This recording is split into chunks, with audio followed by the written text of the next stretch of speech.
জিন্দাবাদ। সনাতনীদের নয়নের মণি শুভেন্দু অধিকারী স্বাগতম। রাষ্ট্রবাদীদের নয়নের মণি শুভেন্দু অধিকারী স্বাগতম।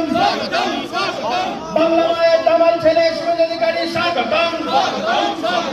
আমার নেতা তরুণ নেতা শুভেন্দু অধিকারী স্বাগতম।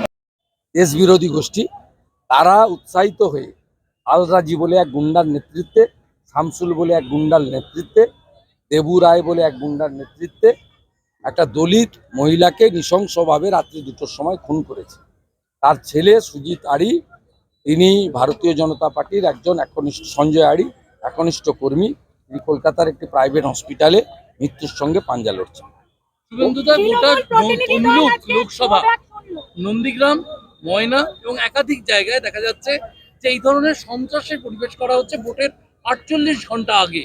এটা তমলুককে কি বিশেষ গুরুত্ব দিচ্ছে রাজ্যের প্রশাসন? তাই এই ধরনের না, এই সব জায়গায় আছে প্রশাসন, তো তৃণমূল তো মাঠে নেই, পুলিশ আছে। আপনার কেশপুরে আমাদের পার্টির জিএস তন্ময় ঘোষকে কেস না থাকা সত্ত্বেও অ্যারেস্ট করেছে। কালকে আমাদের অজিত চৌধুরী, অজিত চৌধুরী তাকে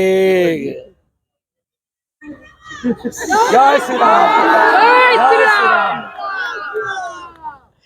আর এইটা দেখতে পাচ্ছেন তো, মমতা ব্যানার্জি বুঝতে পারছে 4 তারিখ বিকালবেলা সব বন্ধ হবে। ঝাঁপ আপনার নন্দীগ্রামে যাওয়ার কথা বলছেন অভিষেক বন্দ্যোপাধ্যায়, তিনি বলছেন পরিস্থিতি উন্নতি না হলে তিনি নন্দীগ্রাম যেতে পারেন, এরকম একটি সম্ভাবনা তুলে ধরেছেন। কি উনি কোথায় যাবেন না যাবেন তার পরের কথা, তার কি আছে?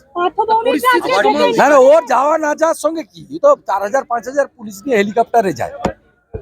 ওর যে পিসি, ওর মালিক, যিনি আমাকে বাপ বেটা বলেন আর আমি মা বেটা বলি, তিনি নন্দীগ্রামে গিয়ে হেরে এসছেন।